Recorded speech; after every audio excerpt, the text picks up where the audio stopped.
हम भी रिश्ता निभाने वालों में हैं। आपके साथ रिश्ता बनाया है तो पूरी जिंदगी आपके साथ रिश्ता निभाएंगे, दोस्ती का रिश्ता। Thank you so much for receiving us so warmly. Judiciary पे इनका कोई वो नहीं है। अब इन्होंने एक मैसेज दे दिया कि सुप्रीम कोर्ट जो मर्जी फैसला दे, हम नहीं मानते, हम ऑर्डिनेंस लाके सुप्रीम कोर्ट के फैसले पलट देंगे। ऐसे हमारा देश कैसे चलेगा? ऐसे तो हमारा देश नहीं चल सकता। और ये जनतंत्र सुप्रीम कोर्ट को भी नहीं मानते और ये जनतंत्र को भी नहीं मानते। लोगों को बहुत ज्यादा अहंकार हो गया है, और जब किसी आदमी को बहुत अहंकार हो जाता है तो बहुत स्वार्थी हो जाता है वो आदमी। ऐसा व्यक्ति देश नहीं चला सकता। जो सबसे पहले मैं आप सब लोगों को शुक्रिया अदा करता हूं आज यहाँ आने के लिए। मैं उद्धव जी का, उनके पूरे परिवार का और उनकी पार्टी का अपनी तरफ से, अपनी पार्टी की तरफ से और हमारी पूरी टीम की तरफ से, हम जो लोग आए हैं सबकी तरफ से तहे दिल से शुक्रिया अदा करता हूं। इतना उन्होंने अब हमें अपने परिवार का हिस्सा बना लिया है। तो जैसा उन्होंने कहा, मैं भी उन्हें कहना चाहता हूं कि हम भी रिश्ता निभाने वालों में हैं। आपके साथ रिश्ता बनाया है तो पूरी जिंदगी आपके साथ रिश्ता निभाएंगे, दोस्ती का रिश्ता। Thank you so much for receiving us so warmly. जैसा आप सब लोग जानते हैं कि दिल्ली के लोगों ने बहुत लंबी लड़ाई लड़ी अपने अधिकारों के लिए। जैसे ही दिल्ली में हमारी सरकार बनी 2015 में, हमारी सरकार बनते ही मोदी सरकार ने हमारी सारी शक्तियां छीन ली एक छोटा सा नोटिफिकेशन पारित करके। फरवरी 2015 में सरकार बनी और मई के अंदर 3 महीने में नोटिफिकेशन जारी करके हमारी सारी शक्तियां छीन ली। 8 साल दिल्ली के लोगों ने लड़ाई लड़ी सुप्रीम कोर्ट के अंदर। 8 साल लड़ाई लड़ने के बाद सुप्रीम कोर्ट ने हमारे पक्ष में फैसला दिया। जिस दिन फैसला आया 8 साल की लड़ाई के बाद, उसके 8 दिन के अंदर केंद्र सरकार ने अध्यादेश जारी करके वो सारी शक्तियां वापस छीन ली। तो जनतंत्र के अंदर जनता की चलनी चाहिए कि गवर्नर की चलनी चाहिए? जनता की चलनी चाहिए कि केंद्र की चलनी चाहिए? जनतंत्र में तो चुनी हुई सरकार के पास पावर होनी चाहिए ताकि जनता के जो जनता मांगे वो काम कर सके। जनता के प्रति जवाब दे तो चुनी हुई सरकार होती है।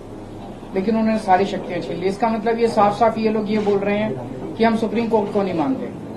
पिछले जिस तरह का इनका रवैया इन लोगों का, हमने पिछले कुछ महीनों में ये भी देखा कैसे इन लोगों ने, इनके मंत्रियों ने, इनके नेताओं ने सुप्रीम कोर्ट के दूसरे जजों को किस तरह से ये लोग गाली देते हैं, गंदी गंदी गालियां देते हैं। जिस तरह से इनके लोग जजों के खिलाफ और जुडिशरी के खिलाफ सोशल मीडिया पे कैंपेन चलाते हैं।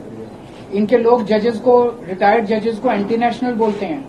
तो इनका जुडिशरी पे इनका कोई वो नहीं है। अब इन्होंने एक मैसेज दे दिया कि सुप्रीम कोर्ट जो मर्जी फैसला दे, हम नहीं मानते, हम ऑर्डिनेंस लाके सुप्रीम कोर्ट के फैसले पलट देंगे। ऐसे हमारा देश कैसे चलेगा? ऐसे तो हमारा देश नहीं चल सकता। और ये जनतंत्र सुप्रीम कोर्ट को भी नहीं मानते और ये जनतंत्र को भी नहीं मानते। शिवसेना तो सबसे ज्यादा भोगी है। किस तरह से भारी बहुमत से चुनी हुई, जनता द्वारा चुनी हुई सरकार को इन्होंने गलत तरीके से सीबीआई से, ईडी से, पैसे से इनके एमएलए को तोड़ के इनकी सरकार गिरा दी। तो अब इनकी 3 तरीके हैं बीजेपी के। 3 तरीकों से ये, अगर कोई बीजेपी की सरकार नहीं बनाएगा, किसी राज्य में नहीं बनेगी, तो या तो वो एमएलए खरीद के उसकी सरकार गिरा देंगे, या एमएलए सीबीआई और ईडी का डर दिखा के एमएलए तोड़ के उनकी सरकार गिरा देंगे, और या फिर ऑर्डिनेंस लाके उनकी सारी शक्तियां छीन लेंगे। दिल्ली में यही हुआ। इन्होंने ऑपरेशन लोटस किया, 2-3 बार ऑपरेशन लोटस किया। हमारे एमएलए खरीदने की, तोड़ने की कोशिश की, हमारा एक भी एमएलए नहीं बिका। जब इन्होंने देखा कि इनकी सरकार टूट नहीं रही, इनकी सरकार गिर नहीं रही, तो अब ये ऑर्डिनेंस लाके इन लोगों ने हमारी सारी शक्तियां छीन ली। तो इन लोगों को बहुत ज्यादा अहंकार हो गया है, और जब किसी आदमी को बहुत अहंकार हो जाता है तो बहुत स्वार्थी हो जाता है वो आदमी। ऐसा व्यक्ति देश नहीं चला सकता जो इतने अहंकार और इतने स्वार्थ के अंदर जीता है। वो फिर देश के बारे में नहीं सोचता। वो केवल, ये ऑर्डिनेंस क्या है? ये ऑर्डिनेंस ये है कि सुप्रीम कोर्ट की हिम्मत कैसे हो गई हमारे खिलाफ आदेश देने की, हम देखते हैं। तो ये अहंकार का नतीजा है। अहंकार के अंदर जब आदमी आ जाता है तो फिर कुछ नहीं बचता है।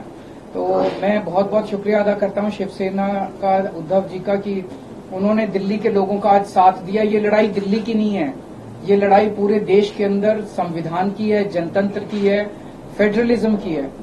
जिस तरह से सारी देश के अंदर सरकारों को परेशान किया जा रहा है, सीबीआई और ईडी का डर दिखा के सरकारें तोड़ी जा रही हैं, गवर्नर्स के जरिए, आपको जान के ताज्जुब होगा, पंजाब के अंदर इस बार बजट सेशन नहीं बुलाने दिया गवर्नर ने। गवर्नर ने कहा बजट सेशन नहीं होगा। आप सोच सकते हैं, बजट सेशन की अनुमति नहीं दी गवर्नर ने। इनको सुप्रीम कोर्ट जाना पड़ा, सुप्रीम कोर्ट से आदेश लेके आए कि बजट सेशन होगा, तब बजट सेशन हुआ। तो ये तो जनतंत्र ही नहीं बचेगा। फिर चुनाव क्यों कराते हो? फिर तो एक प्रधानमंत्री और 31 गवर्नर बैठ के अपना देश चला लें। फिर कोई मुख्यमंत्री की जरूरत नहीं, कोई कैबिनेट की जरूरत नहीं, कोई काउंसिल ऑफ मिनिस्टर्स की जरूरत नहीं। इसको हम सबको मिलकर लड़ना होगा। ये केवल दिल्ली की लड़ाई नहीं है। और शिवसेना ने हमें प्रॉमिस किया है कि जब ये संसद में बिल आएगा तो संसद में इसके खिलाफ दिल्ली वालों का समर्थन करेंगे। दिल्ली के लोगों की तरफ से मैं बहुत बहुत शुक्रिया अदा करता हूं उद्धव जी का, शिवसेना का। और ये एक तरह से सेमीफाइनल होगा 2024 का। अगर 2000 राज्यसभा के अंदर ये बिल गिर जाता है तो 2024 के अंदर मोदी सरकार दोबारा नहीं आएगी।